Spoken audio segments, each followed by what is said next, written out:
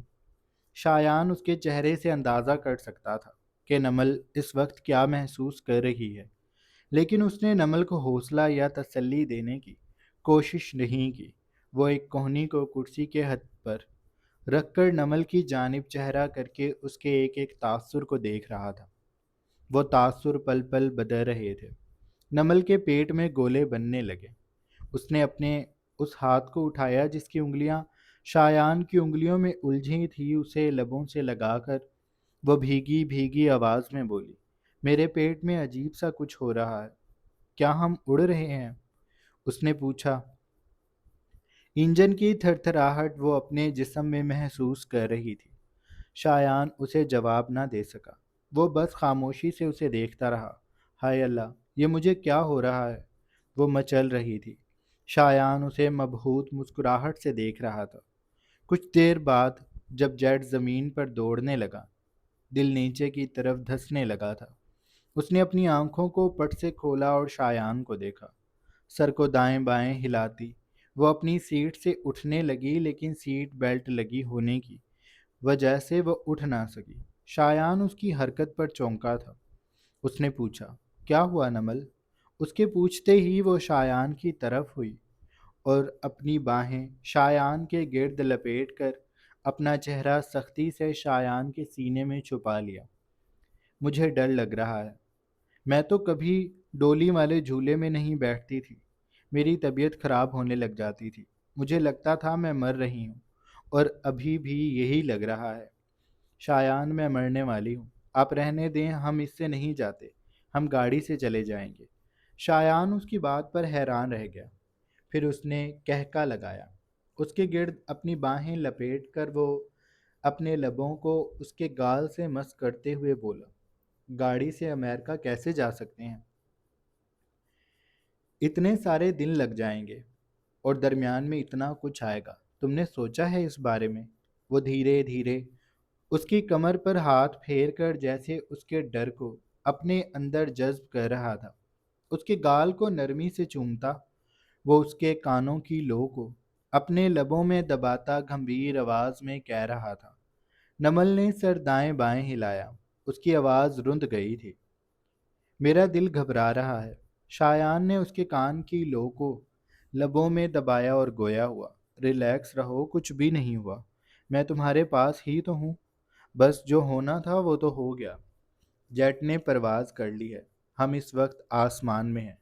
اس کے اس نئے انکشاف پر نمل اس سے اور شدت سے لپٹ گئی۔ شایان، مجھے ڈر لگ رہا ہے۔ شایان نے بھی اپنے بازو سختی سے اس کی کمر کے گرد حائل کیے۔ نمل، تمہیں ڈر کیوں لگ رہا ہے؟ وہ اسی کے انداز میں بولا تو نمل نے چہرے کو ذرا سا اوپر کیا۔ خوف سے بھینچی آنکھ کو کھول کر اس نے شایان کو گھورا اور پھر وہ دوبارہ اس کے سینے سے لپٹ گئی، اس کی خوشبو کو اپنے اندر اتارتی۔ اس کے مضبوط وجود کے حصار میں بھی وہ کانپ رہی تھی، کیونکہ میں نے بچپن میں سنا تھا کہ جب آسمان میں جہاز اڑ رہا ہو اور کوئی پرندہ آ کر اس کی پٹرول والی ٹینکی پر اپنی چونچ مار دے تو وہ پھٹ جاتا ہے اور اندر بیٹھے سارے لوگ مر جاتے ہیں۔ شایان کے اوپر سے اس کی بات گزر گئی۔ کیا ہوتا ہے؟ دوبارہ ایکسپلین کرو۔ اسے رتی برابر بھی سمجھ نہیں آیا تھا۔ نمل کسی چھوٹی بچی کی طرح اس کے سینے سے لپٹی ہوئی تھی۔ اس نے اپنا سر شایان کے سینے پر ہی مارا جیسے وہ شایان کے سوال سے عاجز آئی ہو۔ اتنے آسان الفاظ میں تو بتایا تھا، اب دوبارہ بتاتی ہوں۔ ہم جب چھوٹے تھے نا، اور ہم آسمان پر کوئی جہاز اڑ کر جاتے ہوئے دیکھتے تھے تو میری دوستیں کہتی تھی کہ آسمان پر اڑنے والے جہاز کی پیٹرول کی ٹینکی پر اگر کوئی پرندہ آ کر چونچ مار دے تو وہ آسمان میں ہی پھٹ جاتا ہے اور میں اس میں بیٹھے ہوئے سارے مسافر مر جاتے ہیں۔ مجھے یہ بات ابھی یاد آئی ہے اور اب مجھے ڈر بھی لگ رہا ہے۔ اس کی آواز مزید رند گئی۔ شایان کو سمجھ نہ آئی کہ وہ اس کے اس نئے انکشاف پر ہنسے یا پھر اسے تسلی دے، لیکن اصولوں کے مطابق وہ ہنس نہیں سکتا تھا۔ اگر وہ ہنسا تو نمل برا مان جائے گی، اسی لیے اس نے اپنی شدید ہنسی کو اپنے اندر ہی اتارا اور غیر محسوس انداز میں گہرا سانس بھر کر وہ نمل کی گردن کی پشت کو اپنی مضبوط انگلیوں میں تھام کر اس کے چہرے کو اوپر کرتا، اس کے ماتھے سے ماتھا جوڑ کر اس کی ڈری سہمی آنکھوں میں دیکھتے ہوئے بولا، ایسا کچھ بھی نہیں ہوتا، وہ ساری بچپن کی باتیں تھیں۔ حقیقت یہ ہے کہ جہاز ایسے ہی کسی بھی پرندے یا کسی اور چیز کے ٹکرانے سے پھٹتے نہیں ہیں۔ تم نے کبھی ایسا ہوتے دیکھا ہے؟ نیوز وغیرہ میں کبھی سنا ہے؟ اس نے نمل نے اس کی بات پر جھرجھری لی۔ نیوز میں تو میں نے اس سے بھی زیادہ بری بری خبریں سنی ہیں۔ اس بات سے یہ تسلی تو ہے کہ رات میں پرندے کم ہوتے ہیں۔ نیوز والے تو کہتے ہیں کہ جہاز کے انجن جام ہو جاتے ہیں، اور پھر اکثر پائلٹ بھی جہاز چلانے سے پہلے نشہ کر کے بیٹھتے ہیں، اور پھر ان سے جہاز سنبھالا نہیں جاتا، سارے مسافر مر جاتے ہیں۔ اس کی ہر بات مرنے پر ختم ہو رہی تھی۔ شایان نے اب کی بار اسے سنجیدگی سے دیکھا، اس کے دونوں گالوں پر ہاتھ رکھے اور پھر اس کے لرزتے لبوں پر وہ جھکنے لگا کہ نمل نے اپنا رخ موڑ لیا، سر کو دائیں بائیں ہلایا۔ اس نے اطراف میں محتاط نگاہ ڈالی۔ آپ کہہ رہے تھے کہ جہاز میں سٹاف بھی ہے، کوئی آ جائے گا۔ وہ خود اتنی دیر سے جب شایان سے چپکی ہوئی تھی تب اسے کوئی فرق نہیں پڑتا تھا، اور اب جب شایان جیسے ہی اس کے قریب آنے لگا تو اسے لوگوں کا ڈر ستانے لگا تھا۔ شایان کی آنکھوں میں ناراضگی بھر گئی۔ وہ لوگ یہاں تب آئیں گے جب میں انہیں بلاؤں گا، ابھی یہاں تمہارے اور میرے علاوہ کوئی بھی نہیں ہے۔ اس نے اپنے ایک ایک لفظ پر زور دیا۔ پھر اس نے نمل کی دونوں باہیں جو شایان کے گرد لپٹی تھی انہیں پکڑتا وہ اس کی کمر کے پیچھے کر کے ایک ہاتھ میں مقید کر چکا تھا، دوسرے ہاتھ سے اس نے نمل کی گردن کو دبوچ رکھا تھا۔ اس کے چہرے کو اوپر کرتا وہ اسے کچھ دیر دیکھتا رہا، پھر بولا، اب مجھے ڈسٹرب مت کرنا، تمہارا ڈر ختم کر رہا ہوں۔ وہ کہہ کر اس کے لبوں پر جھک گیا تھا، پہلے دھیرے دھیرے پھر شدت سے۔ اس کے لرزتے لبوں سے سارے ڈر پیتا وہ اس کے وجود میں مزید لرزش پیدا کر چکا تھا۔ نمل کی سانسیں اکھڑنے لگی تھی۔ شایان اس کے گال پر اور پھر گردن پر اپنے لبوں کا گہرا لمس دیتا اس کے روم روم پر چھانے کو بے تاب ہو گیا تھا۔ اس کے انداز میں پل پل شدت بڑھتی جا رہی تھی، اس کی خود کی سانسیں بھی بھاری ہو گئی تھی۔ نمل نے خمار آلود آنکھوں میں نمی بھر کر اس کی جانب دیکھا، بدقت اس کے گالوں پر اپنی انگلیاں رکھتی وہ اس کے چہرے کو تھام چکی تھی۔ شایان، شایان مجھے اب ڈر نہیں لگ رہا، اس نے گہرا سانس خارج کر کے کہا تھا۔ شایان کے لب تر ہو گئے تھے، آنکھیں خمار سے چھوٹی ہو گئیں۔ وہ نمل کو دیکھتا رہا، پھر اس نے ہاتھ بڑھا کر نمل کی سیٹ بیلٹ کو کھولا اور اسے کھینچ کر وہ اپنے گھٹنے پر بٹھا چکا تھا۔ اس کی بکھری زلفوں کو سمیٹ کر ایک شانے پر کرتا وہ اس کی کمر میں ہاتھ ڈال کر اسے اپنے قریب کرتا چہرہ اٹھا کر اسے دیکھتے ہوئے بولا، میں نے تمہیں کہا تھا کہ میں تمہیں جیٹ میں صرف اس وقت چھوڑوں گا جب تمہیں بھوک یا پیاس لگے گی، یا جب میں تھوڑا ڈاؤن ہو جاؤں گا، اور مجھے نہیں لگتا کہ میں اتنی جلدی ڈاؤن ہوں گا۔ ریسٹ روم میں چلو میرے ساتھ۔ وہ اسے کہہ کر کھڑا ہوتا، اپنا سیٹ بیلٹ بھی کھول چکا تھا۔ نمل نے لرز کر اپنے وجود کو دوبارہ اس کے سینے میں چھپانا چاہا۔ وہ اپنی باہوں کو اس کی کشادہ کمر پر لپیٹ چکی تھی۔ کانپتی آواز سے وہ بس یہی کہہ سکی، ہم آسمان میں گندے کام نہیں کرتے، اللہ تعالیٰ کو غصہ آ گیا تو وہ ہمیں اس جہاز سمیت نیچے پھینک دیں گے۔ شایان اب کی بار اپنی ہنسی کو قابو نہ کر سکا، وہ بے ساختہ کھلکھلا کر ہنس دیا۔ میری جان، میری بات کو غور سے سنو۔ اس نے نمل کے دونوں گالوں پر اپنے بھاری ہاتھ رکھے اور اس کے لبوں کو دوبارہ سے نرمی سے چوم کر وہ بولا، پہلی بات تو یہ کہ ہم جیٹ میں ہیں، دوسری بات تم اپنے شوہر کے ساتھ ہو، اور تیسری بات ہم جو بھی کریں گے وہ سب جائز ہے، کوئی گناہ نہیں ہے۔ تم میرے نکاح میں ہو، میں تم پر حق رکھتا ہوں، تو ہم آسمان پر کریں یا زمین پر، ہمیں اس بات کی اجازت ہے۔ تو اب زیادہ ڈرامے بازی مت کرو، میرے ساتھ ریسٹ روم میں چلو۔ وہ اسے کہہ کر دونوں جانب سے تھامتا اپنی گود میں بھر چکا تھا۔ نمل نے اپنی باہیں اس کی گردن کے گرد حائل کر لی۔ وہ اپنے چہرے کو اس کے شانے سے ٹکا چکی تھی، اور پھر شایان اسے ریسٹ روم میں لے آیا۔ وہاں پر عمومی بیڈ سے ذرا چھوٹا بیڈ رکھا تھا۔ اس پر نمل کو لٹاتا وہ خود نمل کے برابر لیٹ گیا۔ پھر وہ دھیرے دھیرے نمل کے وجود پر حاوی ہوتا ان بادلوں میں ڈھل گیا جو پورے آسمان کو اپنے آغوش میں بھر لیتے ہیں، اور پھر گرجتے ہیں، چمکتے ہیں، پوری زمین کو بھگا دیتے ہیں۔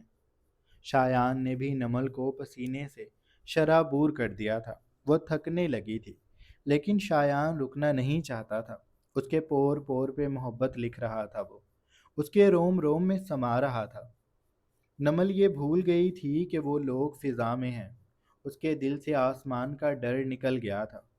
اب اس کے دل میں صرف شایان کی شدتوں کا ڈر تھا، اس کی جنونی محبت کا، جو لمحہ بہ لمحہ بڑھ رہی تھی، جو آخری لمحوں میں اس کی جان نکالنے پر تل گئی تھی۔ اس کی سسکیاں شایان کو مزید جوش دلا رہی تھی۔ وہ اسے ایسے تھام کر لیٹا تھا جیسے نمل صرف اسی کی ہے۔ وہ خود سپردگی کے عالم میں تکلیف میں بھی شایان کو پکارتی، اپنی جانب متوجہ کر رہی تھی۔ وہ شایان کو روکنا نہیں چاہتی تھی، لیکن وہ یہ چاہتی تھی کہ شایان اس کی طرف دیکھے، اس کے ماتھے کو چومتا رہے، اس کے اندر اپنی محبت کا ایک ایک قطرہ انڈیل دے۔ اور پھر شایان اسے سینے میں بھینچ کر کانپتے ہوئے بیٹھ گیا۔ وہ گیلے لبوں سے اس کے گال کو چومتا رہا، ماتھے پر ظاہر ہوتا پسینہ اس نے ہاتھ کی پشت سے رگڑا، اور پھر ہتھیلی سے نمل کے ماتھے کو سہلا کر وہ اسے سینے میں بھر کر بیٹھ گیا تھا۔ نمل نڈھال سی ہو گئی تھی۔ وہ اس کے شانے سے سر ٹکا کر بیٹھی گہرے گہرے سانس لینے لگی تھی۔ اکبر زرد روشنیوں سے نہائے کیفے کی کانچ کی دیوار کے قریب رکھی میز پر بیٹھا تھا۔ آسمانی رنگ کی سفید شرٹ اور کرسی کے پیچھے لٹکی اس کی لیدر کی جیکٹ، ماتھے پر بکھرے بکھرے سے بال، آنکھوں میں سنجیدگی، گلابی خوبصورت لب آپس میں پیوست تھے۔ کلائی پر بندھی گھڑی پر اس نے ایک نگاہ ڈالی، تبھی اس کی نگاہیں سامنے داخلی دروازے کی جانب گئیں، جہاں سے ایک چائنیز نقوش کا شخص تیز تیز قدم اٹھاتا اس کی جانب آ رہا تھا۔ اس نے بیٹھنے سے پہلے ہاتھوں سے معذرت کی اور پھر انگلش میں بولا، مجھے آنے میں دیر ہو گئی، ٹریفک میں پھنس گیا تھا۔ اکبر اسے خاموش سنجیدہ نگاہوں سے دیکھتا رہا تو اس شخص کے اعصاب ڈھیلے پڑ گئے۔ وہ کرسی گھسیٹ کر بیٹھ گیا۔ پھر اس نے اپنے بریف کیس سے فائل نکال کر اس کے سامنے کی۔ لیکن تمہارا کام ہو گیا ہے، میں نے تمہارا کام پورا کر دیا ہے۔ اس میں میرج پیپرز ہیں اور ساتھ ہی پراپرٹی کے پیپرز بھی ہیں، جس میں ایک حلفیہ بیان ہے جیسا تم نے بتایا تھا۔ اب تم نے بس ان کاغذات پر دستخط کروانے ہیں۔ اکبر کے چہرے کی سنجیدگی کم نہیں ہوئی تھی۔ وہ رخ موڑ کر کانچ کی دیوار سے نظر آنے والی سڑک کو دیکھنے لگا تھا، جو شام میں آئی بارش کے باعث بھیگی بھیگی سی تھی۔ لوگ اس پر خاموشی سے جا رہے تھے۔ کینیڈا میں آج کی رات بے حد سرد سی تھی۔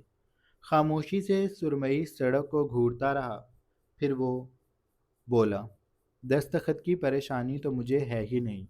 وہ عورت میری محبت میں اتنی اندھی ہے کہ میں اس کے سامنے اگر رات کو دن کہوں تو وہ مان جائے۔ وہ سمجھ رہی ہے کہ وہ مجھے پھنسا لے گی۔ میں اس کے پہلے دو شوہروں کی طرح بے وقوف ہوں، لیکن وہ یہ نہیں جانتی کہ اب کی بار اس کا پالا کس سے پڑا ہے۔ میں اسے بالکل برباد کر دوں گا، کیونکہ مجھے خود آباد ہونا ہے۔ میری زندگی میں آنے والی یہ نویں شوگر آنٹی ہے، جس کو لوٹ کر میں اور مضبوط ہو جاؤں گا، اور یہ میرا کچھ بھی بگاڑ نہیں سکے گی، کیونکہ میں حالات ہی ایسے پیدا کر دوں گا کہ اس کے پاس مجھے چھوڑ کر خالی ہاتھ جانے کے علاوہ کوئی اور راستہ نہیں ہوگا۔ وہ جیسے بھیگی سڑک سے مخاطب تھا۔ وہ اردو میں بول رہا تھا۔ چائنیز نقوش کا شخص اسے ناسمجھی سے دیکھ رہا تھا۔ وہ اس کے جواب کا منتظر تھا۔ لیکن اکبر نے اسے جواب نہیں دیا تھا۔ وہ بس اس سڑک کو دیکھتے زیر لب بول رہا تھا۔ پھر اس نے اپنی نگاہوں کا زاویہ بدلا اور ویٹر کو اشارہ کیا۔ وہ اشارے کو سمجھتا کاؤنٹر کی جانب چلا گیا تھا۔ میں نے تمہارے لیے کافی منگوائی ہے، کیپچینو، اس نے کہہ کر فائل کو اٹھا لیا تھا۔ اسے رول کر کے اپنی جیکٹ کی جیب میں اٹکا کر وہ اپنا موبائل نکال چکا تھا۔ چائنیز نقوش کے شخص نے دھیرے سے شانے اچکائے تھے۔ اسے فری میں سب کچھ قبول ہے۔ وہ اسد کو سمجھا چکی تھی کہ وہ کیا کرنے جا رہی ہے۔ اسد اس کا چہرہ ہونکوں کی مانند دیکھنے لگا۔ تمہارا دماغ خراب ہو گیا ہے، وہ گرایا تھا۔ چاہے موت قریب تھی، لیکن وہ ٹینا کو یہ سب کبھی نہیں کرنے دے گا۔ وہ ایسے کیسے جا سکتا ہے؟ اور اگر ٹینا پھنس گئی تو کیا وہ لوگ مجھے یا تمہیں مار دیں گے؟ ٹینا عجیب سے انداز میں ہنسی، پھر وہ اسد کے سامنے آ کر کھڑی ہو گئی۔ یہ لوگ ہمیں ویسے بھی مار ہی دیں گے، لیکن جیسے میں کرنے جا رہی ہوں اس سے تم لازمی بچ جاؤ گے۔ اسد نے سر نہ ہلایا۔ لیکن میں ایسا نہیں کر سکتا، تم میری بات کو سمجھو۔ ٹینا نے اس کے ہاتھ کو تھاما۔ تمہیں میری بات سمجھنے کی کوشش کرنی ہے۔ یہ لوگ سب کو پکڑ چکے ہیں۔ میں نے کل ہی گارڈز کی باتیں سنی ہیں۔ ہمارا انجام قریب ہے۔ سب لوگ ان کے قبضے میں ہیں۔ یہ لوگ ہمیں ایک ایک کر کے ماریں گے، اور میں تمہیں مرتے ہوئے نہیں دیکھ سکوں گی۔ میں چاہتی ہوں تم نئی زندگی شروع کرو، اپنی ماں سے ملو۔ میرا اس دنیا میں کوئی نہیں ہے، اسی لیے میں مر بھی گئی تو بھی کسی کو فرق نہیں پڑے گا۔ لیکن تمہاری ماں زندہ ہے، وہ تمہیں یاد کرتی ہوگی، تم جیسے آج انہیں یاد کر رہے ہو۔ اسی لیے تم یہاں سے چلے جاؤ۔ اسد میں سب سنبھال لوں گی۔ اس وقت ڈیوٹی پہ ایک ہی گارڈ ہے، اور تم جانتے ہو اس کی نظریں مجھ پہ کیسی ہیں۔ اور مجھے تو ایک طرف کرو، اگر اسے اس وقت تم بھی مل جاؤ تو وہ فارغ ہونے کے لیے تمہارا بھی سہارا لے لے۔ اسے اپنا بوجھ اتارنا ہے۔ وہ کئی راتوں سے یہاں پہرا دے رہا ہے۔ اس کا گھر دوسرے شہر میں ہے۔ پہلے وہ شاید اپنے بوجھ کو کہیں اتار لیا کرتا تھا، لیکن اب اس کے پاس کوئی راستہ نہیں ہے، اور جو راستہ وہ استعمال کرتا ہے اس سے اب اسے مزہ نہیں آ رہا۔ اس کا چہرہ بتاتا ہے اسے کسی دوسرے کے ساتھ کی ضرورت ہے۔ تو میں یہ کام کروں گی۔ جب وہ بالکل بہک جائے گا تم یہاں سے بھاگ جانا۔ اگر وہ اٹھا اور تم تک آنے کی کوشش بھی کی تب بھی تمہارے پاس اتنا وقت ہوگا کہ تم بہت دور نکل جاؤ گے۔ میں تمہیں ایک ایڈریس دے رہی ہوں، وہاں میرا ایک جاننے والا ہے۔ اگر تم اس تک پہنچ گئے تو وہ باقی خود سنبھال لے گا۔ وہ تمہیں کچھ بھی کر کے فی الحال کے لیے اس ملک سے نکال دے گا، اور ایک بار تم اس ملک سے چلے گئے تو ان کے لیے تمہیں تلاش کرنا ایک بار پھر مشکل ہو جائے گا۔ وہ اسے ساری بات سمجھا رہی تھی۔ اسد کا دل کانپ رہا تھا، اور پھر ٹینا کا پلان اسے پسند نہیں تھا۔ ہم یہاں سے ساتھ نکلیں گے۔ ٹینا نے اس کے گال پہ ہاتھ رکھا۔ ایسا ممکن نہیں ہے۔ اسد کچھ دیر اس کا چہرہ دیکھتا رہا، پھر اس نے پراسرار لہجے میں جواب دیا، ممکن ہے، اب تم میری بات سنو۔ اس نے کہہ کر اپنے لبوں کو ٹینا کے کان کے قریب کر دیا تھا۔ وہ بول رہا تھا، ٹینا دم سادھے اسے سن رہی تھی۔ جاری ہے۔ سو جناب، یہ تھی ہماری آج کے ایپیسوڈ۔ آئی ہوپ آپ لوگوں کو اچھی لگی ہوگی۔ اگر آپ کو قسط اچھی لگی ہے تو آپ چینل کو لازمی سبسکرائب کر لیں، بیل آئیکن کے بٹن کو بھی پریس کر لیں تاکہ نئے آنے والی ویڈیوز آپ لوگوں کو بآسانی ملتی رہیں۔ اپنا ڈھیر سارا خیال رکھیے گا۔ بہت جلد ایک نئی قسط کے ساتھ حاضر ہوں گے۔ اللہ حافظ۔